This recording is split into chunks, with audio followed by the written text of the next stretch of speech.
Good afternoon, everybody. Excited that all of you are joining us today for this webinar with the Customer Trust and Assurance team at Cribl, which is led by John Chasik. John is the head of Customer Trust and Assurance at Cribl and has a fantastic team that is doing God's work in showcasing Cribl's security and compliance posture to their customers and also answering security questionnaires at record speed with high accuracy to support the sales function. John, thank you so much for joining us today. You're welcome. Thank you for having us. We appreciate it. John, to kick things off, why don't we just share with everybody on the webinar today, like who is John Chasik? What's your background? What role do you have at Cribl? What did you do before this? Sure, Uh, sure. Happy to. Yeah, so my name's John Zajac. My friends and coworkers call me Jay-Z, and I was Jay-Z before the big famous one was. I've been around for a while, but yeah, I started, funny enough, I started my career working for a cable company back in the late 90s. Was one of the first techs to install a cable modem anywhere in the country. And then slowly worked myself into IT, network administration. And then from there, I went to work for the federal government doing mostly security policy and procedure for some three-letter agencies that we won't name, Amazing. and doing cybersecurity inspections on ships and shore commands, and then into the startup world with this is my, I think, fourth startup, as Travis and I were talking about it this morning. So yeah. John, to kick things off, I think what you and I discussed was we wanted to share with everybody who's attending the webinar how Cribl has built this world-class customer assurance program. And so what we've done is we've split the conversation into five pieces. The first one was building a culture of security. The importance of compliance inside any organization is difficult. So how have you guys done that at Cribl? How have you guys communicated the importance of security and compliance across the organization? And we'll dovetail from there into then as you're starting to perform the various security and compliance functions and trust functions, how do you communicate the business impact to the board, to leadership, to the sales team, to the rest of the employees? And then the third topic is how do we get all of the people on the team that is contributing to customers' trust and assurance recognized?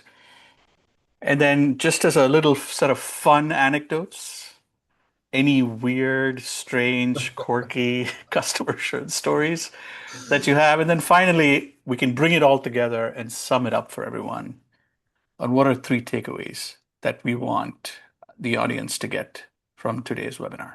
Is that a good story arc, John? Yeah, excellent. All right, let's get started. When we spoke, John, and while we were preparing, we talked about this constant conflict that security teams, compliance teams, and customer trust teams have around we have to both protect the business and we have to grow the business. And we have to communicate the importance of protecting and grow for the rest of the organization. So, as part of doing that, I think what I learned as I got to know more about what all of you have done at Cribl is you've really used GRC more from a transformational standpoint, where you've educated how you're not running your program, your trust program from an audit mindset, you're running it from a very strategic mindset. So, can you share how you brought that culture about and how you've gone from what I lovingly call governance, risk, and check the box into communicating the ARR of your security program? Yeah, sure. So I think it starts at the level of our CISO, right? So we report directly to our Chief Information Security Officer, and he's really good at delivering that message. So when I first started here almost 2 years ago, there was a loosely based customer security assurance team that was run by, excuse me, run by several different departments, none of which were experts in security. They were more product, legal, customer support, things like that. And what we did is excuse me, I'm so sorry. Don't worry about it. Yeah. So what we did is we took that and we said, how do we maximize effort in going from just answering questionnaires in a spreadsheet to getting a program together that can help us produce the best answers and the best possible trust scenario for our customers, right? We're in a security log centric business where we're dealing with security teams. So we can't come off with this half baked security solution and reporting mechanism. So we decided, and I think this started before I even got here, is be transparent, right? So Yep. when we're sharing stuff, it's not just, yeah, we do pen tests and we do vulnerability scans and we do all these things. We actually share attestations and we get our product security team on calls and we have product security and product and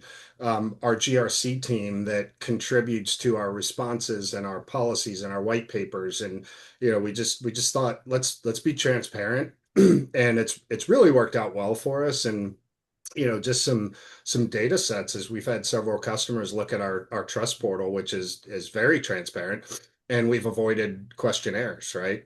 Friends don't let friends do questionnaires, right, Travis? That's So that's absolutely right. yeah, so it starts from the ground up and having chief information security support to run this program and make investments in this program. And it's made us super successful. I love that. And John, as you were talking about that, I think the question that came to mind for me is, and this was something that I also have talked to the CISO at Cribl, my clients about, is talking to the board, talking to the CEO, talking to the CFO, talking to the chief legal officer, and various other stakeholders around the business impact of the security program. In fact, one of the things he and I coined was he said, hey, it could be talking about assurance, revenue impact, resilience is the ARR of your program, right? Like talk about it from the perspective of impact versus just the work involved. And I'm Yeah. sure you're doing that in your customer trust program too. Yeah, absolutely. So we incorporated data analytics into our program. So we use multiple platforms to pull the data in. So it's Salesforce and a few other programs where we have a request system set up. At first, it was just kind of tallying the numbers, and then we were able to get it into our data analytics tool. And across the last 4 quarters, we're averaging about 80% impact on ARR, Wow. meaning that 80% of the deals that are closed, there's a questionnaire, there's a legal review, there's a trust portal access request, or there's a conversation around security. So we're tracking that. We're averaging, we were as high as 93% 1 quarter, Yeah. but the average is about 80% of all closed deals at Cribl go through my team, which is Yeah. pretty amazing. I remember, John, when I first met you a few years ago, and you were telling me about what people think you do is, they tell you you want to create these amazing outcomes, Right. but they don't resource you appropriately, right? And you had the burden of trying to figure out how do you communicate that business impact to get all the resources. And I love how you framed how you're doing it right now. Uh, I think the first time, I think it was the second time I met you, you pulled up a homegrown dashboard that you were manually entering data into, and you were tracking the SLA of completing a security questionnaire Yeah. against a commitment that you had made to your sales team.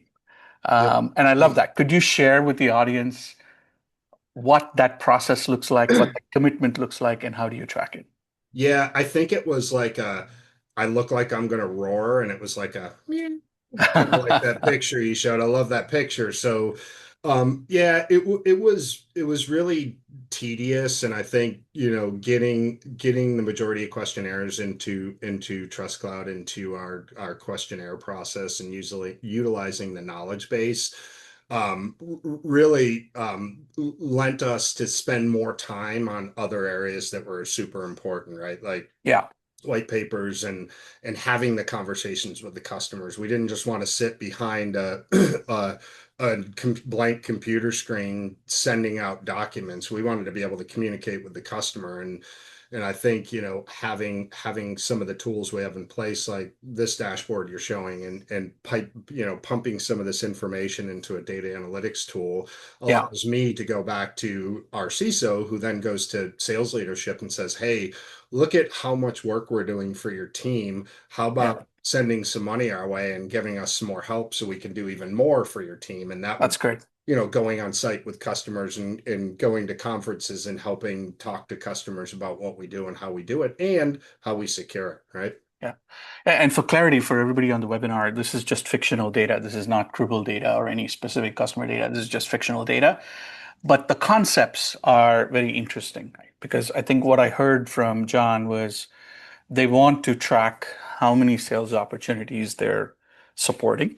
And I love his earlier stat of 80% of revenues being supported, which is one way to communicate the impact. The second one is how quickly are you completing SLAs so that you're proving that it doesn't slow down the sales process. In effect, you're committing to an SLA and you're meeting that SLA. And then finally, you can also through Salesforce track how many opportunities were supported and therefore get the dollar amount of those values and compare it against the investment in the customer assurance program and show the overall ROI from the investments in people, processes, and tools in the customer trust and assurance program against the revenue that is Right. being supported. Yeah, I mean, we have our SLAs are 5, 10, and 15, so P1, P2, and P3, and Yeah, we're within that 2 to 3 day time frame on most of our questionnaires, right? Because we've been able to um, provide, using Gen AI and TrustCloud, build that knowledge base up. We went through a yeah, complete overhaul about a year ago, and then upload that new knowledge base, and get, not only are we contributing 80% to ARR, but those questionnaires, we using Gen AI, we're over 80% answer rate, and then of those 80%, we're 96% keeping those answers, which yeah, means we have to spend less time searching and recreating answers, which has been amazing, right? Like I treat my sales coworkers and their support staff as my most important customer. Each one of those is my most important customer, and my goal awesome. is to keep them happy and not be a brick wall, maybe a tiny bit of a speed bump sometimes, but it's really accelerated our deal process, where we went from 2 years ago 4 to 6 weeks to complete a questionnaire to now maybe 2 days, sometimes 24 hours, It's which awesome. is which has really helped the sales process. Yeah. John, I'm happy to report that the entire IQ and glamour quotient of today's webinar has just gone up because Mike Lyons has joined us. Mike is the CISO at Cribl. Mike, thank you so much for making it. We really appreciate it. These live webinars are awfully tough. You can tell it's live when someone shows up late. As a CISO, I'll pull CISO card and say, That's great. something happened. That's great. No, that's awesome. Mike, we kicked things off a few minutes ago. John gave a quick overview of everything that you guys are doing at Cribl, and we're getting into sort of tactical examples for the audience on some of the ideas on how to communicate the business impact of the customer trust and assurance program. We made it clear it's fictional data, but we're sort of walking through themes. And Mike, I'll sort of maybe throw it over to you. One of the ideas you gave me many, many months ago was we all have to achieve multiple compliance attestations and certifications. But leadership and board very often don't know why we're doing this and what is the impact. And one of the concepts that you had driven was associating every compliance certification attestation to a contractual commitment. You know the value of the contract when it closes, and then you're able to show on a per compliance standard perspective how many deals were supported. Uh, why is this something you thought of, and why isn't everybody else doing it? So I definitely made a couple of bad attempts at this previously Yeah, in my career. One of the things that we are doing at Cribble, and John is asked by me a number of times to how we can go about adjusting and making our next decision. So maybe I'll respond to your question in a slightly different way, and then we can get into it more from there. So when we go for a certification now, SOC 2, everybody who has a cloud service of any type must have a SOC 2. Like Yeah. it's a no-brainer. Yeah. But everything else is, how is it right for your business? And so something that we've instituted here is that when we get an inbound request for a compliance attestation, accreditation, certification, you name it, we bring it back to finance after we do some preliminary research about how much investment it's going to take. And finance assigns quote out based on the net new certification that someone is or some folks are asking us about. And it allows us, and so the reason I started pushing for this is because I was trying to come up with my own justification. Is it 20x or 30x or 40x, whatever the cost of the particular certification is. But when you take it into account across the entire organization, these things are really impactful to the organization, positively, negatively. There's maturity exercises like FedRAMP for all of its challenge for engineering folks to adopt. Once they get over that initial, we're gonna do it, I can't push back any further, they start to learn the benefits and they're like, wow, like not only does this make my resume better, but also Yeah. our whole maturity is increasing. And now we unlock tons and tons of net new pipeline, right? This is a pipeline generating activity for the business. People want to buy software and consume software from companies that they can have a relationship with. Not just that they always will look to trust. They'll always look at ways for some components of measurement. And different certifications have levels of quality of how they actually measure your ability to align to those controls. But for them, it gives them the confidence and partnership that they go back to their business and say, you know, Cribl needed Cribl needed to do something, and Cribl did something on our behalf, or because we needed it to make ourselves successful with this business. So these are absolute revenue drivers, and I think all compliance activities, in almost all compliance activities except maybe SOC 2, are revenue generating opportunities for the Yeah. company and should be measured as such. Yeah. Yeah, I like that, right? Revenue generating compliance, RGC instead of GRC, I think is a different approach. Mike, you made an excellent point. I've taken this as a note. Uh, Framing it also to the people concerned as this is going to help your resume and the future career. Because to be able to say that I was part of a team that helped achieve XYZ attestation or compliance certification, especially if it's something as complicated as FedRAMP or modern like NIST AI RMF and ISO 42001 is a big leg up for a lot of people. It's really great for them. It Uh, is. They also will understand how to apply it to their business right. the next place that they go. That's So right. many things like, well, can I do this in FedRAMP? Can I send a text message in FedRAMP? And you're like, that's a Yeah. silly question. Like, it's Yeah. Yeah. once they start understand the concepts of Oh, boundaries. Mike, I think we're losing you. I All think we right. lost him, Travis. It's the amazing things of doing things live. So, John, let's flip to another aspect of And this.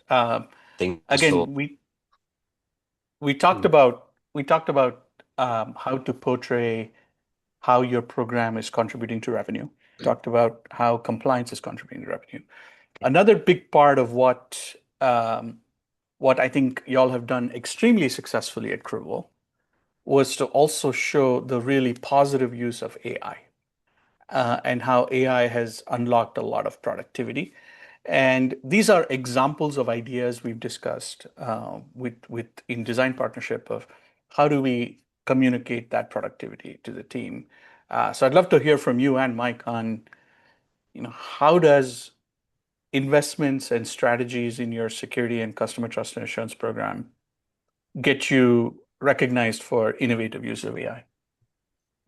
Yeah, so I've worked with your team to produce those results, and I share those with Mike, and I believe Mike is pushing those up to e-staff and even beyond to show the value. And Mike, correct me if I'm wrong, but I believe at one point we were having probably the most success of anyone at Cribl with AI usage in a product, and it's saved me hours, if not days, of my life working on questionnaires, just having that Gen AI capability.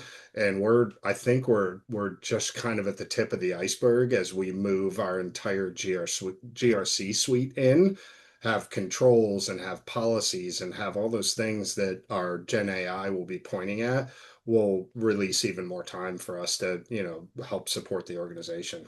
Yeah. Mike, sorry, you broke off for a little bit. Let's bring you back in. Maybe a little bit.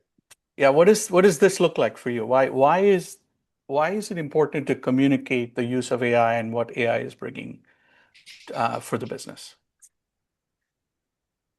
Uh, so, then I'm going to switch to non-cynical here. When I say cynical, non-technical people are telling us all we need to adopt AI yesterday. Yeah. Yeah. Right. These are bankers. These are really good people at pushing money around, but they never actually have to do anything in this area. So they're like, you must be doing AI. If you're not doing AI, you're failing. And I'm like, based on what? Right. You can ask. And and so we've all looked at this area as the absolute perfect opportunity to use AI. It is a no-brainer to be using TrustCloud to answer questionnaires in a programmatic way. If you're not doing that, you're like actively trying to just be defiant, and it's not effective. There, from a risk perspective, it's exceptionally low. And for an opportunity to learn how these particular LLMs operate or RAGs operate, there's no better place for you to use and implement. Yeah. This is also an area that for many years there was sort of a mechanical Turk opportunity that was going. Yeah. It was the easiest way. It also got me on a slide to boards that said, you know, the security team is using AI and not just saying no to all the AI initiatives we want to Yeah. go with. There's an entire generation of people, Mike, that's going to be Googling or more importantly, chat GPTing what Mechanical Turk is right now. Age. Yeah. Sorry. I'm going to flip over to a different internet connection in the hopes that my internet cleans up a little bit. That sounds great. We'll see you shortly. John, let's switch to the next topic. Um, one of the things How do we do? uh, we could hear you just great. One of the things Great. So I'm on a new internet connection. Fingers crossed. all right. One of the things that I always talk to customer assurance teams is, does the business know how you're impacting revenue? And from what you and Mike have shared over the last 20 minutes, clearly you guys are doing that.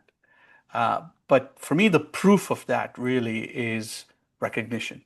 How does your team, how do you and your team get get recognized? And when I was when I'm talking to most security teams and I ask them, what does the customer assurance team do? They tell me, oh, anytime there's a questionnaire, I send it over the fence and then they respond and they get back to me, right? Like, and they think of you in that role. And I think it's a lot more strategic. And the thing that I give Mike a tremendous amount of kudos for, and this is super well deserved, was John, when I saw this post from you on LinkedIn a few months ago, when I saw that your team was recognized by the CRO at Cribl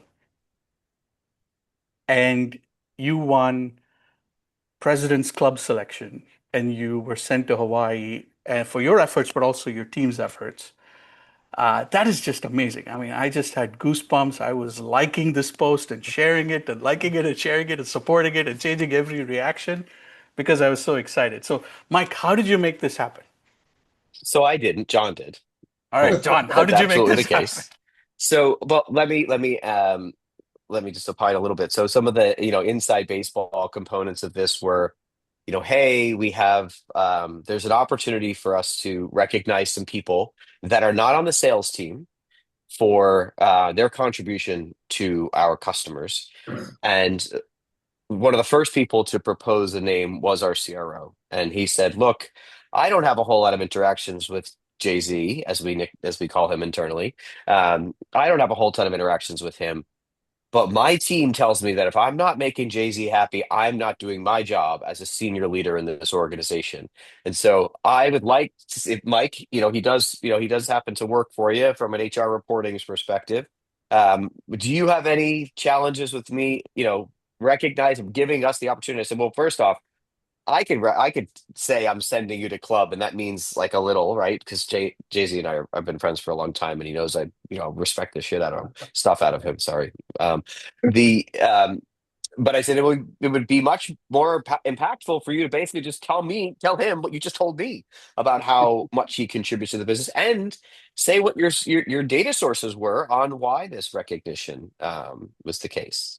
And it was, and it couldn't have been more deserved. I still get goosebumps thinking about that experience that he had, because of how important it is to recognize the folks that make the good things happen. And it's also important to recognize that, like, John does a lot of backbreaking work here, but also during his execution of the backbreaking work, we took TrustCloud internally from a system that he sort of would do all of the interactions with, to a system where our customers are doing self-service.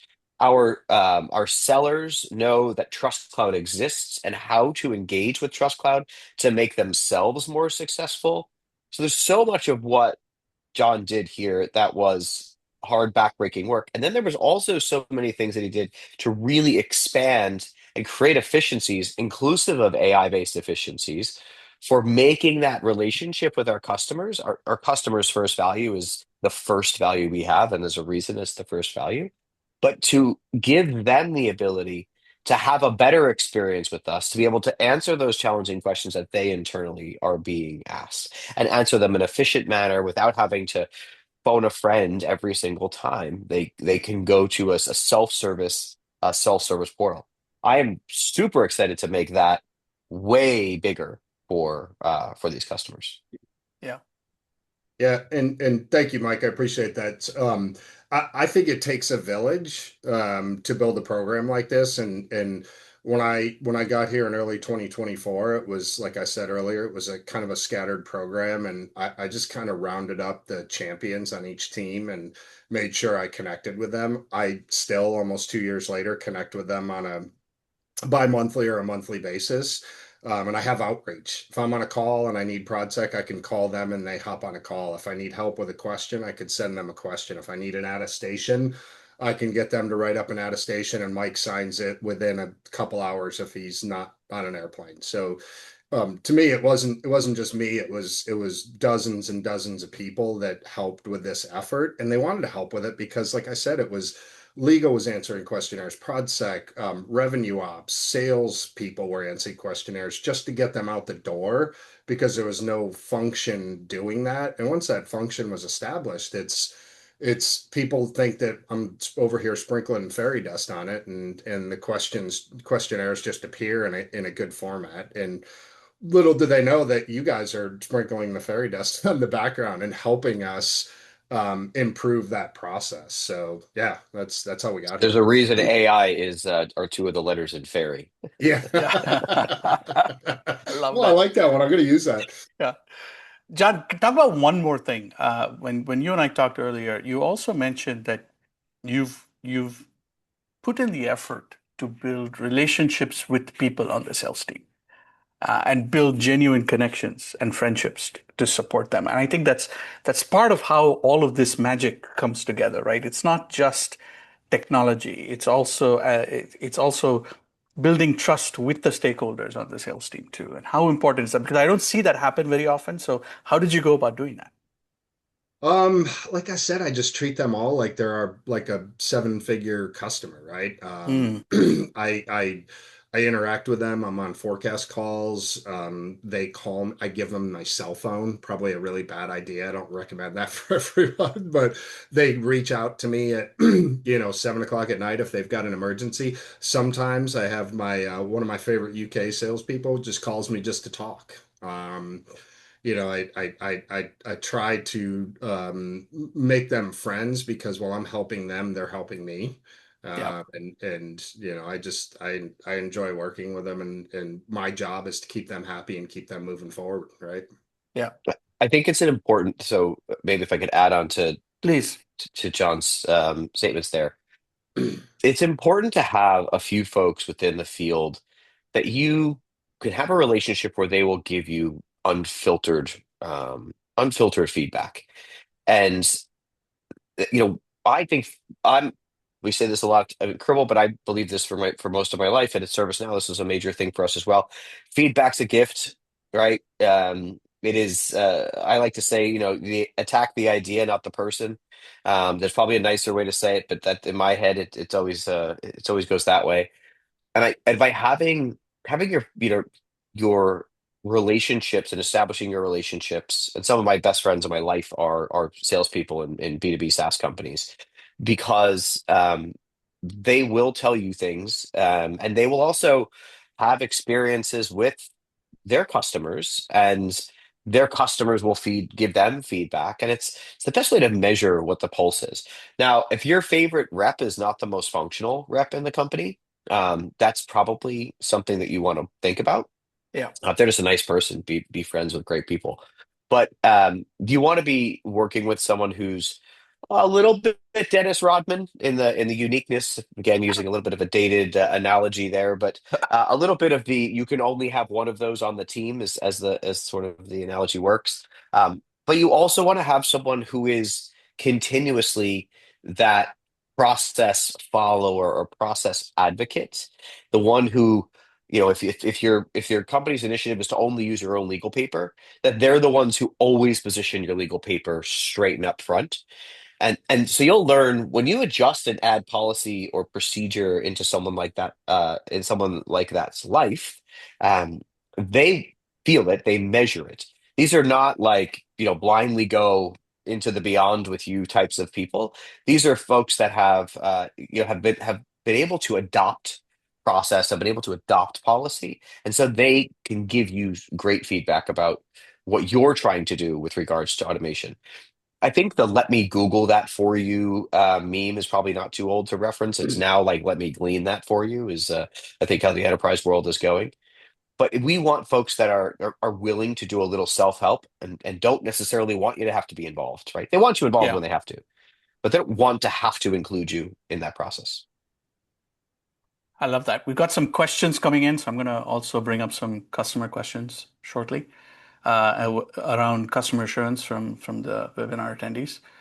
Um, let's switch to the next topic. Uh, Mike, when I first met you, you shared a story where you had gone on a dinner date and you were sitting in the car on the phone on your cell phone answering a security questionnaire or providing response to a security questionnaire over the phone.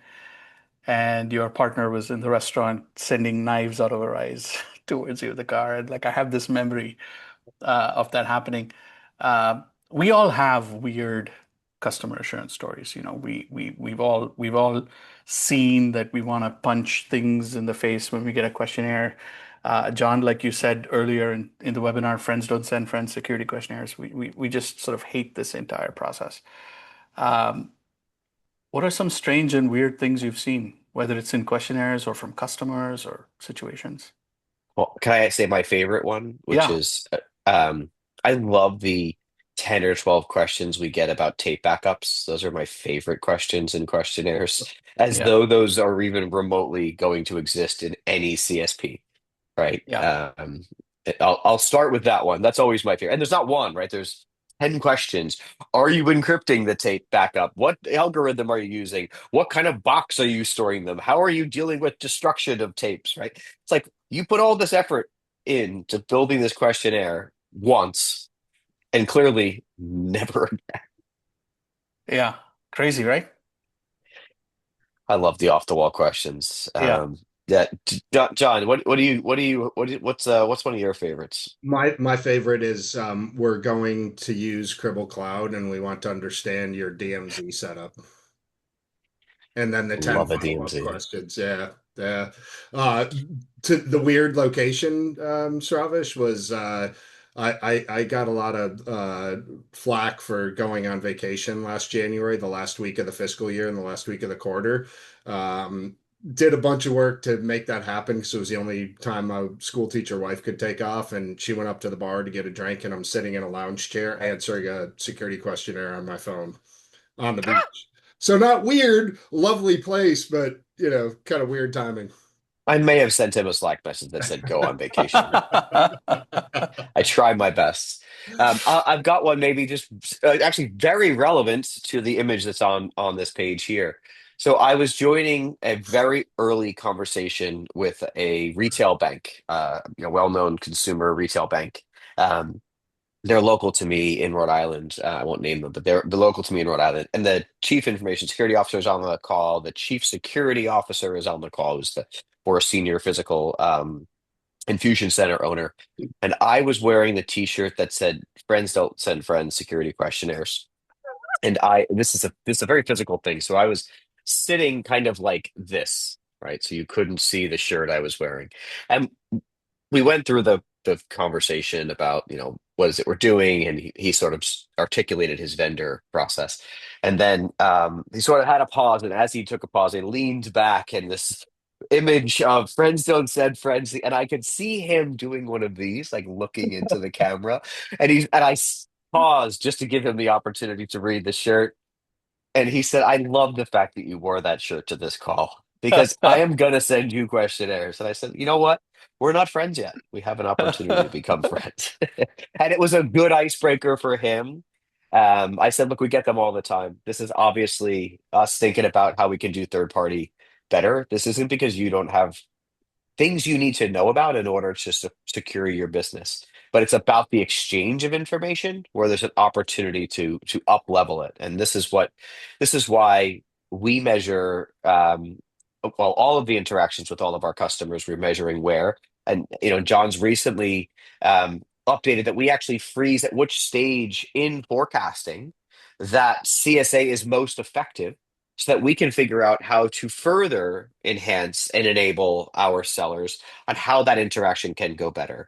So that when a conversation happens or a questionnaire happens or something, we have given them as much possible data that's appropriate for that stage of that conversation so that we have this as a backstop, right? Because a lot of it Hmm. is, where are the receipts? Like, hey, here are our receipts. Like, these are the things we've already Yeah. established all of this. So if you're going to ask me some off the wall, you must tell me how you encrypt your tape backups. And like, there's clearly a sentence that says we don't have any of that business in our environments. Yeah. And Mike, on that note, bridging what you just said and John said earlier in the webinar, Andrew Shea has a question around how do you think about this process of tiering your vendors, and what do you provide the vendor at different phases of the sales process? So if you think of it as sort of an X and Y axis, uh, different tiers of vendors get access to different things. At the various stages of the sales process, they get access to things. Have y'all put in any rigor around and rules around that? And if so, is there anything you could share for the attendees? I like the crown jewels analysis. I think it's a fairly easy process. So when I joined here, we were like 600 people. We're over 1,000 people. When I joined, we are about 100 million in revenue, and we're over 200 million in revenue. So it is important context that like what we did 6 months ago or a year ago was right Yeah, and is now wrong. Right. So makes sense. we made a great decision back then. It was the right decision. It's now the wrong decision. It's nobody's fault. Um, so it's almost bad to version stuff because you're like, we're gonna be at version 12 in ideally 6 years, right? Like that's pretty crazy. So CJA, great. There's a ton of great documentation out there about how to do a CJA. I like simple tiering. Again, I think 3 tiers is a great amount of tiers. But I think what's happening, and this is because every vendor is an AI vendor, is that use cases are really critical. Large banks with 1,000 people doing TPRM are good at this, and I would argue they're not good at it. But you could say that the merits of what they're doing are good. The execution could be a little sus. Um, Hmm. but I think it's really important to establish ownership over vendor relationship, an established use case over vendor, and that would include things like, data, system integrations, all of those types of components. So I'm a big fan of that, and there should be a tier by which you have been enabled another team to do the assessment. The bottom Got it. tier, legal or procurement or whomever, should do that assessment and use a standard. If you're going to have to put them through a questionnaire, use a standard one. Don't build your own. Mike, on your side as a provider, from your tier perspective, is there a class of customer tiers? I think what Andrew's asking is there a set of customers for which you just send them to the portal? And then is there a set of customers that and so on? Like Sorry. how have you thought about that from that perspective? Yeah, it's maybe there's two things. So there's customers got a question. We're customers first organization. We're going to answer the question. Yeah. Customer has 1,000 question questionnaire. They're going to be in a tier. They're going to go into a tier. So we adjust our tiers rather continuously. Um, so tech savvy firms, they're not chucking a bunch of crappy questionnaires at us. For the most part, they want to self-help. They've done as much automation as they possibly can. So I guess the short answer is yes. Is it tied to revenue? No. Is it tied to their, Oh, interesting. fortune? It's not, it can't be because so many opportunities to land with a company might be a land at a smaller deal size, a low six-figure deal, but then the prospect that they go into the seven-figure deals or the TCVs that are in the, eight-figure scenarios. So we absolutely do some bucketing there, and a lot of these folks don't have the same needs. So it's important to meet them where they are. Every one of them gets the documentation, right? Every one of them gets access to documentation. I would hate to get to a place in the world where to get access to the ability to self-serve that we have some sort of charge model or something like that. Hmm. Now, if you want to ask me a whole bunch of highly customized crap and you don't like what I've given you, there's also a great opportunity for me to charge you for said wasted time. Yeah, and Mike Bram had a related note on what you just said, Mike. So for a certain class of customers that are not only going to send you the 1,000 questionnaires, but perhaps might exercise their contractual right to also audit you. Um, have you thought about how to integrate your continuous control monitoring data into that? Is there a roadmap for that? Like, in other words, how can we go beyond just providing documents and questionnaires and actually providing evidence that we're doing what the customers want us to do, specifically in contracts? Absolutely. So for most GRC programs have the concept of automated control testing, right? And that's something that has mixed efficacy, right? It's sometimes challenging if you've got a giant data lake where you can do some samples. Those things are great. It's the screenshotting and things like that that we'll have to work on creating better ways to audit. But I fully believe that we'll be in the next 12 months at least making a version one deployment of combination of I would like to audit you, Cribl, and we say, okay, here's, we're going to execute against that. There could be a cost associated with that if they'll sort of get a lump sum, and then if they can't figure it out. And it's important to note that most of these organizations outnumber us 1,000 to 1, right? These larger must Yep. audits. So they can run it. And a lot of times they also use third parties for it. And those third parties are also doing a little bit of justification of existence. So I would love to be able to have like almost entirely self-service and based on their industry, have a mechanism by which we can almost walk them through it programmatically, like an experience that they would go through as a financial institution, or if they are in the pharmaceutical life sciences area, their questions are going to be oriented slightly differently. So a lot of overlap, but then as you get through to certain industries, there tends to be specificity to those areas. I'd like us to get to that overlapping part where it's a Yep. self-service. They go in, Yep. they're able to pull change records, right? They're able to pull policies and tables of contents of those policies that are current that they know that they're signed off.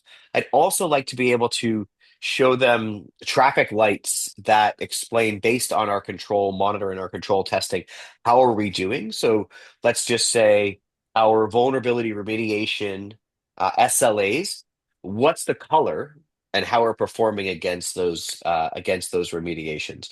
Because these are things that maybe they can subscribe to down the line. But in those audits, it'll give them comfort. And I'm not just showing you a bunch of paperwork, Yeah. but I'm giving you an indicator. I'm not going to give you the details of the vulns I'm working on, but I'm giving you an indicator about how I'm performing. So here's the table. Here's how I say I'm going to do it. And where am I? Am I green? Am I Yeah. green, like flat green? Am I yellow trending green? Am I yellow trending red? It gives some indications around that. Yeah. I mean, it's almost like how we would provide SLA information around uptime, right? I mean, we want to take similar ideas and bring it into security and compliance posture as well. Precisely. Um, I before we go into the next section, um, I would love to show Cribl's Trust Portal to the audience because Rebel Powell asked the question, how are compliance artifacts played into Cribl's Trust Portal visibility, and are these available as viewable proof of compliance to both external teams and internal teams? And so, John, would it be okay if I brought up the Cribl's public Trust Portal here? Absolutely. Thank you for Yep. asking. Trust.cribble.io. Yes.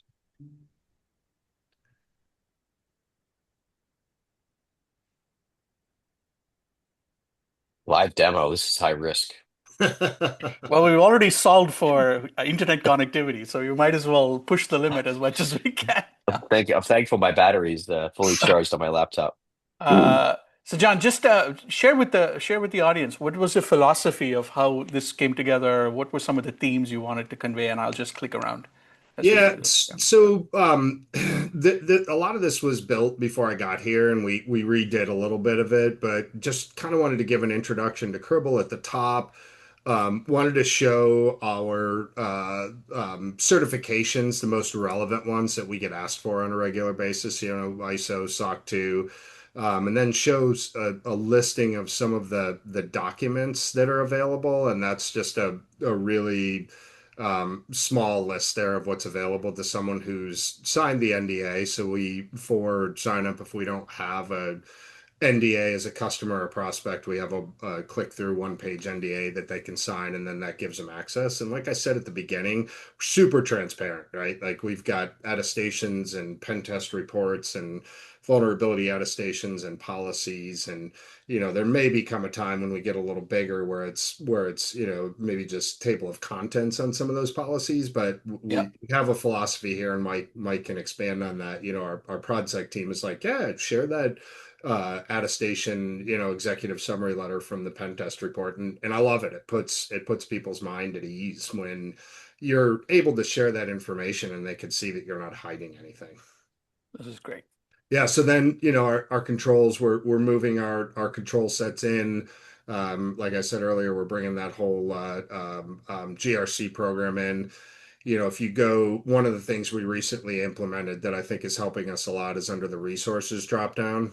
Up at the top is the notification center. We're preemptively getting ahead of some of these, like the RSC vulnerability and a few others. We're able to put these advisories out, and our That's customers great. can go right to the notification center and say, "Oh, hey, look, they've either remediated that or weren't affected by that," and I don't have to send another questionnaire to ask if you're vulnerable in what you're doing. Yeah, I think John, the other amazing thing I like is you sort of anticipated a lot of the questions people would ask. Like, yes, people want to download documents, but then, for example, when they're looking at your controls, they want to be able to say, okay, tell me a little bit more. Like, what does your control govern? Right. I, as an assessor, believe in ISO, so I want you to see. So you may or may not have ISO 27001, but I want to see how the way your control is defined, how it's meeting ISO or NIST-CSF and so on. So you're giving people that crosswalk for Yep. an assessor to see the maturity of your controls and your policies. Absolutely. It's great. The notification center is going to continuously be key for us. Mm, The other thing I think that's important is, I've done the concept of these notification centers or these ways that we can represent data to companies in other ways, in non-trust cloud oriented ways, non-trust portal oriented ways, and doing it different in every organization. A lot of us should just think that there's some prior art that we should just be using. And these Yeah. trust portals are now becoming ubiquitous in the industry. So when I arrived here, I was like, well, how do we communicate with customers about vulnerabilities? And it was like, oh, should we draft an email, right? Because everyone here at Cribl is like, customers first, let's get it done. So they were like, we'll send a note, or let's have an internal meeting to educate everybody, and they'll inform the customers.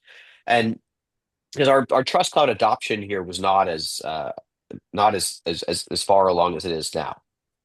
So I love the idea that we can now, in the same place, everyone in the company, mostly the sellers and field facing folks, know that they just direct their customers to these trust portals, that to our Yeah. trust portal quite specifically. Now, sure, the new folks that come in that don't, that haven't just gotten that comfort level, um, they're not there yet, but we'll get them there. We make that part of the enablement and onboarding.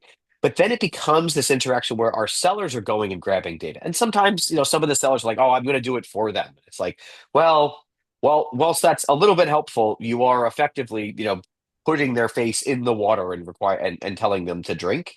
Whereas in many cases, how we want to be steering these modern organizations or these modernizing organizations is to get to these locations. And I can envision a point at which in the future where there's just going to be a reduced amount of interactions, and the work is going to be on us to make sure the data is there, and then to just field the questions that we don't have the answers for, or we haven't published the information for.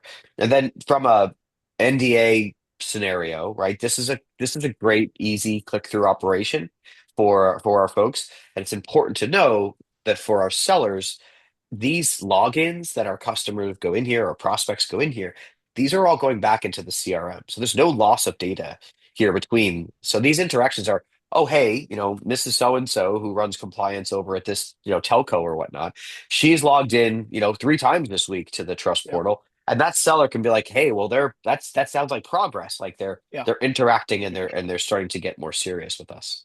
Yeah. Yeah. I mean, those signals are just gold. I love that idea.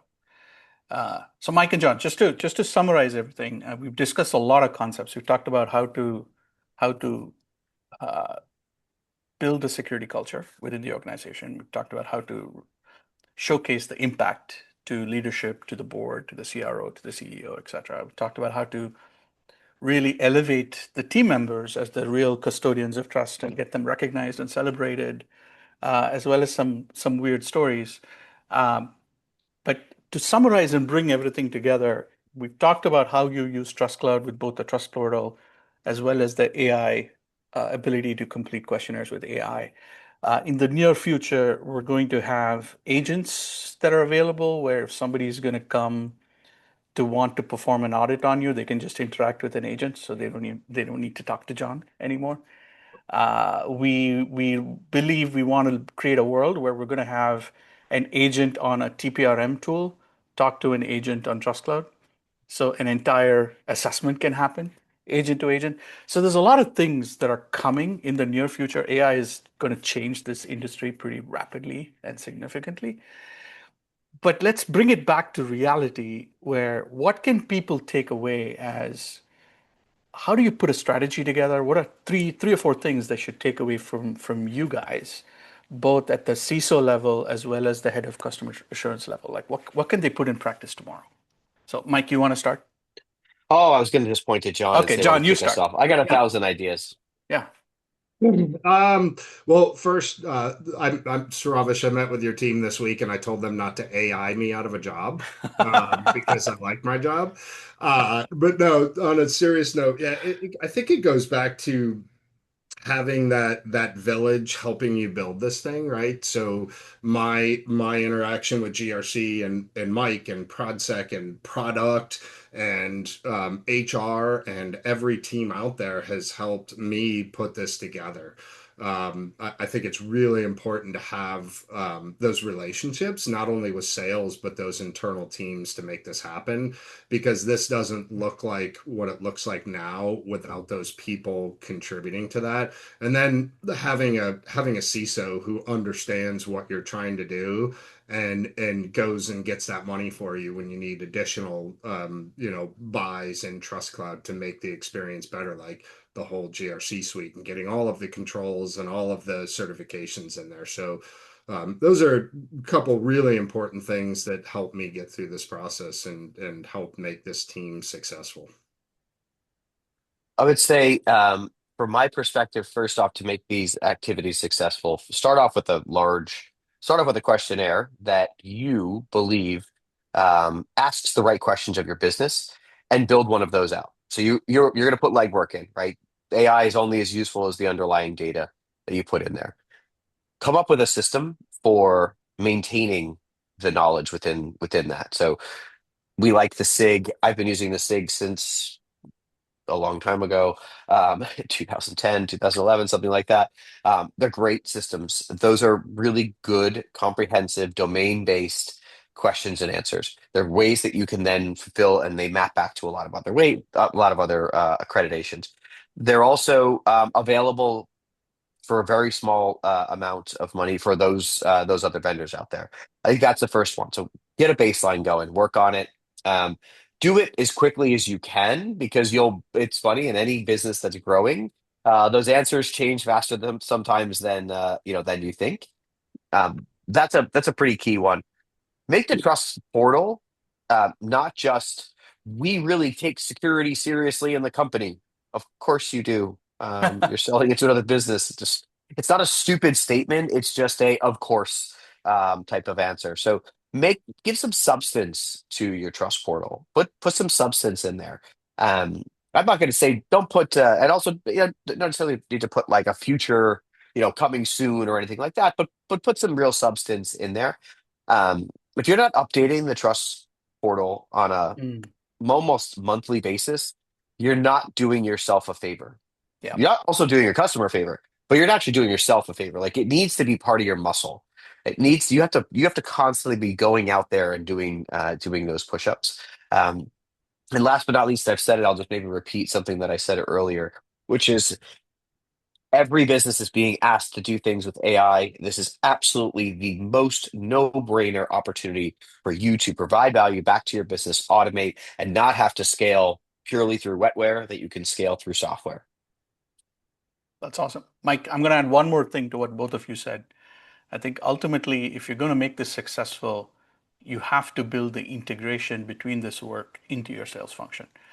John had mentioned this connects into Salesforce, this connects into other tools, where ultimately you got to bring all this together and say, this is how we're driving the business forward. I think if you can do that, then people on your team are going to get recognized and sent to Hawaii on club. I'm still jealous about that. Hey,